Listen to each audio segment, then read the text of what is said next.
I could say that over the past several weeks, let us not forget that the president took almost 2 months delay to get us into our functional role as mayor and as council.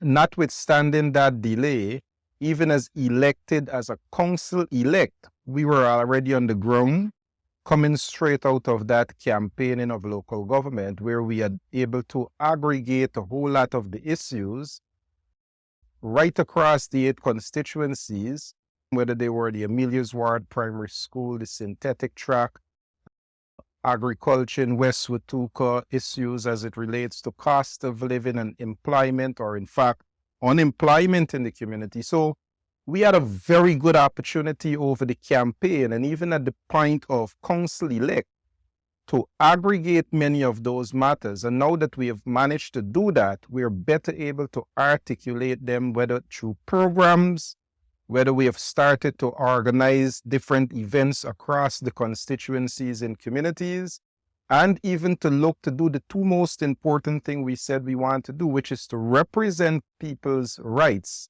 and to advance their cause. And that is what we've been doing so far. We've so far been able to even shape for ourselves where we want to place Linden in terms of fitting Linden into the national agenda. We are not asking where Linden fits. We are fitting Linden into the national agenda. Those were some of the things that we managed to do. And on that fitting Linden into the national agenda, it's simple. We're going to refer to Linden as the heart of Guyana.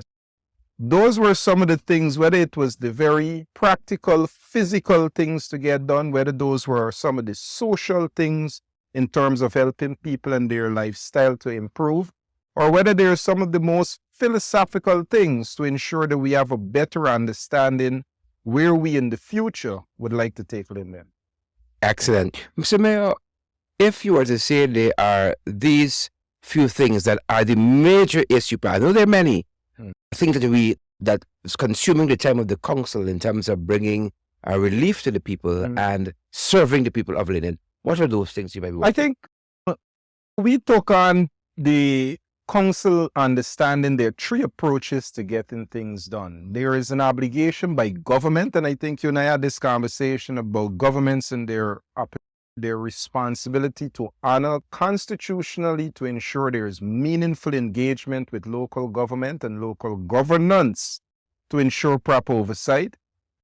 Outside of that, municipality acts within the confines of 2801. So we expect government to do its job, which to date we can see inadequacy and insufficiency in terms of government ensuring they play their part. It was no less than the Vice President himself who said that he is prepared to work not in concert with elected officials and those who are representatives of the people. He has said that.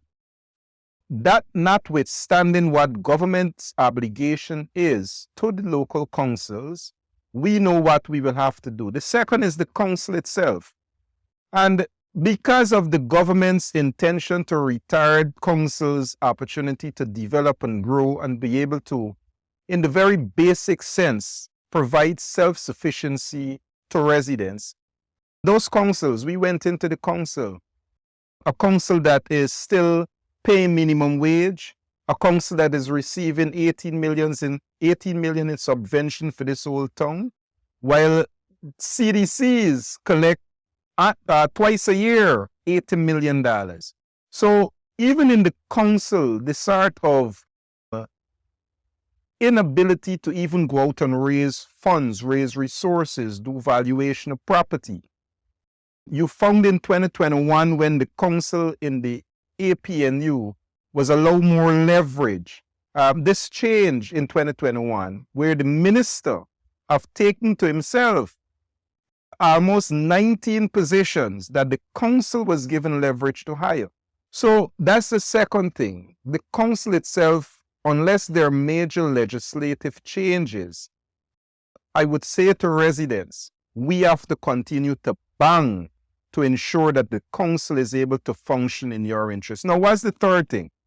The third thing becomes your representatives. And I believe this has so far been our most effective tool to use because it has allowed us two very fundamental things. It would have allowed us the ability to be able to organize our people and to allow them to mobilize behind events and activities. And I think that for us is where people have found trust in their local leaders to be able to work with in terms of programs and setting an agenda.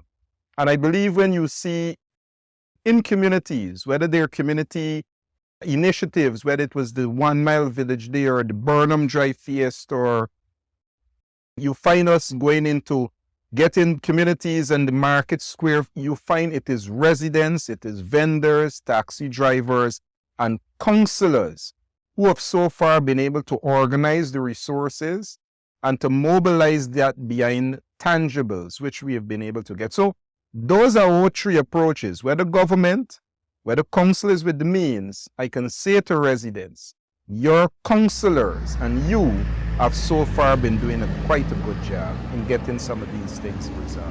What has been the engagement with the council and government?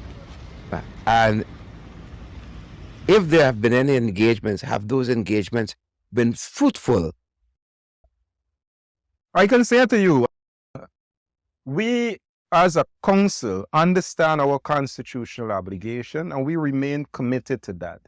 That in a unitary state, central government must provide for local government in areas where they have the inability to act. Central government must step in and act.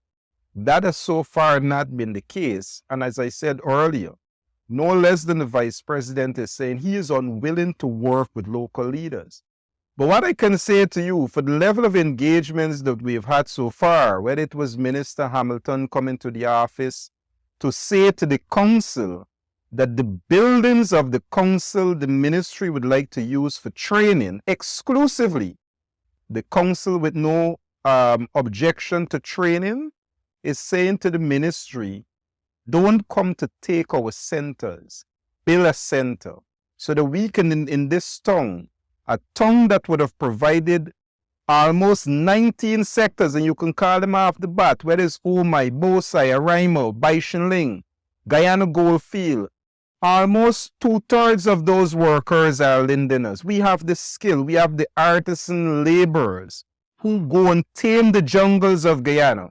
And I found it rather embarrassing that a minister is coming to take our community centers to train people when these are centers for the entire community development, instead of, in this skill pool, resource-rich town, building a training center so that more people could be trained, and Linden could continue to provide talent to tame the jungles of Guyana, whether we have those extractive sector companies coming in for logging and mining. That is our only engagement with the government so far. Not to help, but to come to take and not to add value to our community. If you had a chance to maybe do a model for the kind of engagement you want to see for the council, what would that engagement look like, and perhaps on what issues? I think the Linden community, in terms of where we look at the different, you can break Linden down quite easily. And for me, it starts with that very holistic development of people first. And if you look at where you find this community in terms of unemployment, a community that was so big in the days of the early 80s, late 70s, this is a community that hired almost 22,000 people directly and indirectly from bauxite across Guyana. And you find in this context of bauxite development, this government is intended to keep people in that sort of framework of bauxite thinking. When we are now in an oil and gas economy, you don't see that sort of reciprocal approach towards ensuring Linden benefits from that. That would be our first assignment in terms of saying to government, not only to address the issue of unemployment and the issue of cost of living, but to ensure the equitable and equal distribution of resources that we're acquiring from the wealth of this nation. And once that is then we can start to look at where do we see that wealth being placed for the overall development of this community. And it comes quite nicely because we're not new to saying to this government where we want to see an economic program being put together. One could remember in 2012, as part of the agreement for the 21st of August agreement, we asked for a technical economic committee to be put in place that will assess all the reports, all the research, whether they were technical studies done from LEAP, LEND, the European Union, to look at all of those studies, to get the technical experts to analyze where in Region 10 and Linden do you see the need for the sort of economic injection, whether it's manufacturing, whether it's tourism, whether it's construction. And because of where Linden found itself after the 70s boom of bauxite and after the mid-80s and 90s rapid decline, and where we find ourselves with unemployment, those injection will help to take care of those sectors to develop. And I think that is where we want that sort of conversation. So it's not about put money here, put money there. It is about looking at those reports and assessing where do we need to make the meaningful investment so that Linden, which over the period, we must remember in the early 2000s, it is the European Union that classified Linden as one of the most depressed communities. And that is how you had Lennon Leap coming into play. So I believe all of those studies must be taken into consideration so that it helps us to appreciate that in what was classified as a depressed community, how do we ensure that we put the investment to bring it up? And I think that is the sort of conversation that government must have with the people in the community of Linden.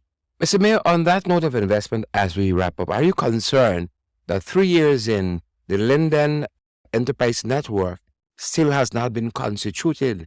Some key boards in the region still to be constituted, and we have a government that often says that they care. I think you talk about key boards. One I'm certain is the Linden Hospital Complex.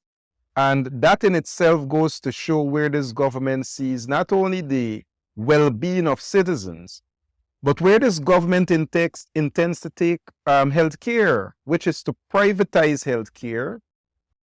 This is one of the few countries in the world where universal healthcare is available. Even in America, 40 million Americans are not on healthcare. In Guyana, we have that as a privilege. And here it is, instead of ensuring the structures, whether simply to have a board in place so that good oversight and governance could be had, here is a government that is playing not only with the institution, but in playing with the institution is playing with the well-being and the lives of the people of Linden. That is just one board. And as health, here comes finance in LEAP, in Linden, the Linden Economic Advancement Network, which should have provided LEAP then. Now you have the Linden Enterprise Network that should have, by budgetary allocation, for the past 3 years been given money and already is with a fund to distribute, have not done so. And the government to date, instead of saying to people how they can tap into that so that they can put small businesses in a position to able to develop themselves, is holding that back.